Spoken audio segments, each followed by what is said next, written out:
morning, welcome or welcome back to another vlog. Either way, I'm so happy you're here to join me for this glow up self-care day. It's been a little bit of a crazy last few days for me. I went to the ER, got an MRI, got a new health diagnosis that's going to affect my daily routine, my day-to-day living, the way my body is being taken care of. Thankfully, nothing too severe, but nonetheless, we are going to spend all of today just taking care of ourselves, practicing gentle wellness, doing the things I love, and just kind of getting back to myself again, because after the experience I had this weekend in the ER, I just have felt not quite right lately. And again, just adjusting to new routines and new practices has been interesting. Our first stop today is at a cafe, of course, to grab a coffee. I can't wait. It's already getting kind of late in the morning, so I'm gonna run in, grab a coffee, sit down for a little bit, just take some time to myself, and then I'll get back to the car and we can chit chat a little bit about my experience.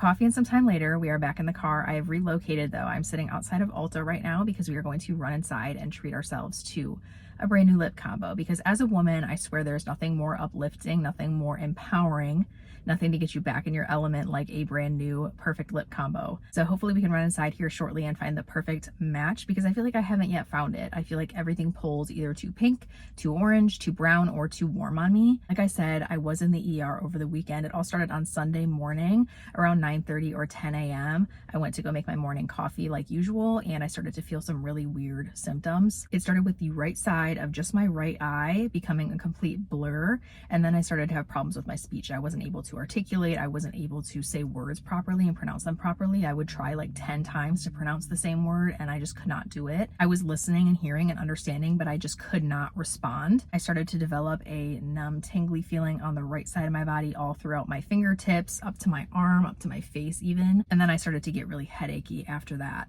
All of those symptoms happened one after the other within only a 15 to 20 minute time interval, and then I was back to normal again. But obviously those were some serious symptoms and I was really worried about them. I wasn't sure what they meant. So Hunter's calling up my parents at this point, telling them the situation. I am just like sobbing, absolutely losing it, because I'm just thinking this cannot be good. My parents rush over immediately to pick me up, to take me to the ER. We get there, they check me in, they get an IV in me, they put a heart monitor on me, they get me to an MRI, they take blood samples to do blood testing. Thankfully, we get the MRI results, the blood test results. Nothing is wrong with me. There's no severe issues. So given the clean MRI result, given the clean blood test, and given kind of my experience with migraines that I've had in the past that I told to different doctors and nurses throughout my ER visit, I was diagnosed with my first migraine with aura. I've had migraines in the past before, but never those with aura. And basically the difference is between having just a headache and nausea and having those things plus those very stroke-like symptoms. The neurologist I got to speak to about it said the technical term for it was cortical spreading depression, which is basically a depolarization of neurons in the brain. There's a sudden increase of neuron activity and then there's a sudden decrease, and that can just cause all of those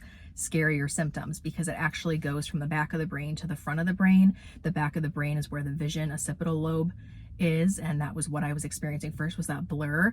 Then it moves to the speech part of the brain that controls how you're speaking, and then it moves to like the motor skill part of the brain. And that reaction that occurs in the brain when you're having a migraine with aura is actually the same reaction your brain is having when you're having a stroke or when you have any type of damage to the brain, any type of brain injury. So very scary how similar the symptoms can get. So very glad I went and got it checked out. It was nice to get an MRI done to really see what's going on in my brain, since I've had those migraines not with aura for a while now. Nothing severe going on, just my first migraine with aura. So with that new diagnosis, the biggest change I'm facing right now to my current day-to-day routine is switching off of my current birth control. Prior to the ER visit, I had been on the estrogen birth control pill, but women that suffer from migraine with aura cannot be on estrogen, otherwise they are at higher risk for stroke or seizure. I have already spoken with my doctor about other contraception options, and honestly, I have not made a choice yet. I'm very torn between continuing to go the hormonal route, just go on something progestin only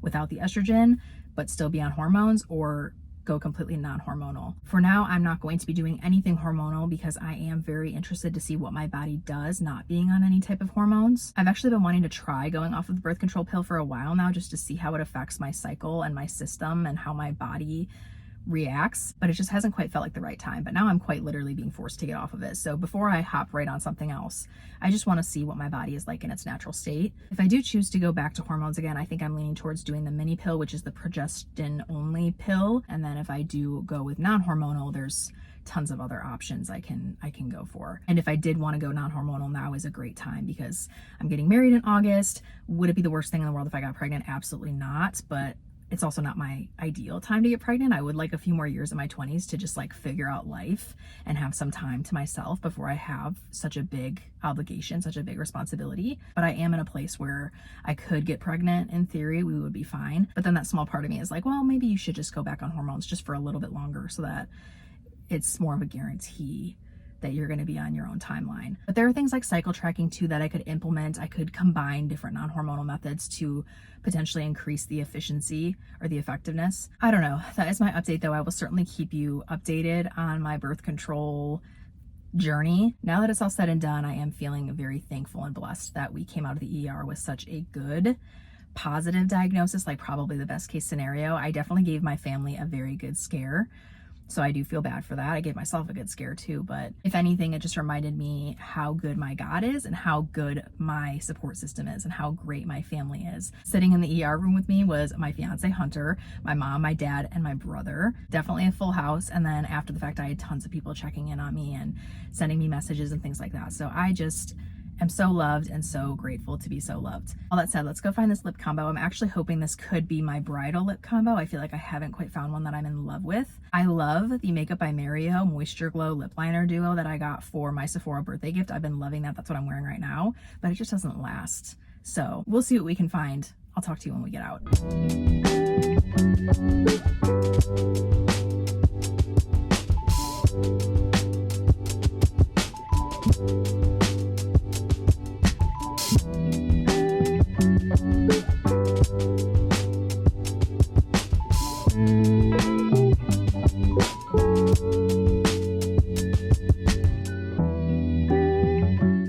That I have met my match, and this is my new go-to.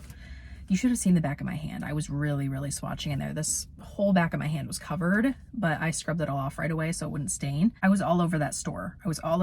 Trying to track down something that would work for me, something that I haven't already tried or have in my collection that's not ideal. I got a lip liner and then 2 of the MAC Lustreglass lipsticks. The lip liner I got is in the shade Subculture, and then I got the shades Thinks It's MAC number 540 and number 542 Sellout in the Lustreglass. I'm hoping this is kind of similar to the Moisture Glow I mentioned, but hopefully longer lasting. Subculture really intrigued me. It's like the perfect fair skin lip liner from what I can tell. This is what it looks like. It looks like it's going to be a My Lips But Better color, which I never ever find. It's always too dark, too pink, too orange, too brown. You heard it already. You already know the whole story. This looks like it might be the perfect undertone, so I'm really excited to try it on. As for the Lustreglass ones, Thinks It's MAC is more of like your typical nude. It looks kind of dark in the tube, but these are shinier. They're like a glossier formula, so it's going to come off a little more sheer than it looks. And then Sellout is a little bit of a pinkier version of that. So here's Sellout and here is Thinks It's MAC side by side, a little bit different. I never thought I'd get back into my lipstick era, but here we are. I think we have to try these on. So trusty Chipotle napkin, always in this car. All right, now that we're back down to a fresh canvas of my usual dry crusty lips, let's try Subculture. As I predicted, I think this might be my perfect liner color. It's definitely not a cool tone color, but it looks suitable for my skin tone and for my lip color. I like this. I think this has really good potential to be an everyday lip liner. For the Lustreglass, I think we're gonna try, thanks it's MAC.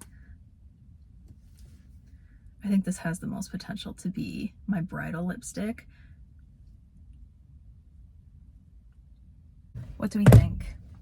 Is it suitable? Is it working for me? I think it is. I think it's like a less pinky version of the lip I was just wearing, which is kind of what I was looking for, something more neutral. And I don't think it's pulling too warm on me.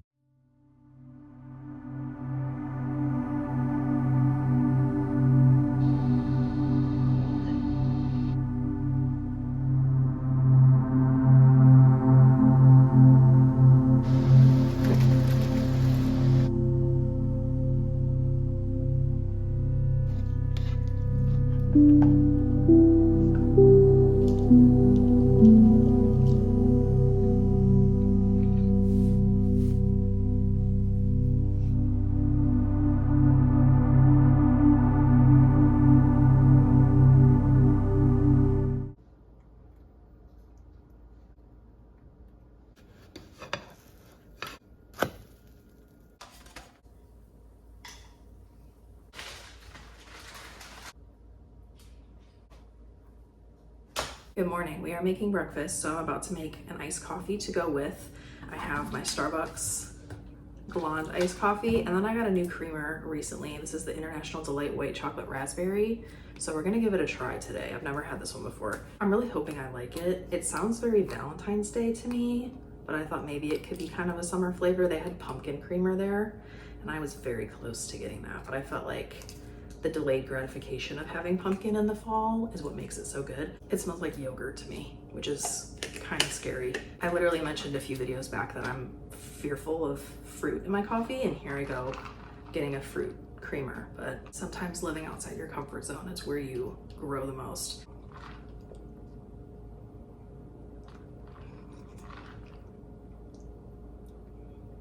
It is very summery tasting. That actually works really well. So I'm gonna sip on that as we finish making breakfast and ease our way into another gentle, cozy day. Thank you so much as always for joining me for this self-care and glow up day. I really enjoyed having you here. I hope you enjoyed being here. If you did, don't hesitate to come back here, and I hope you have a really great week ahead of you. I'll see you very soon in the next one.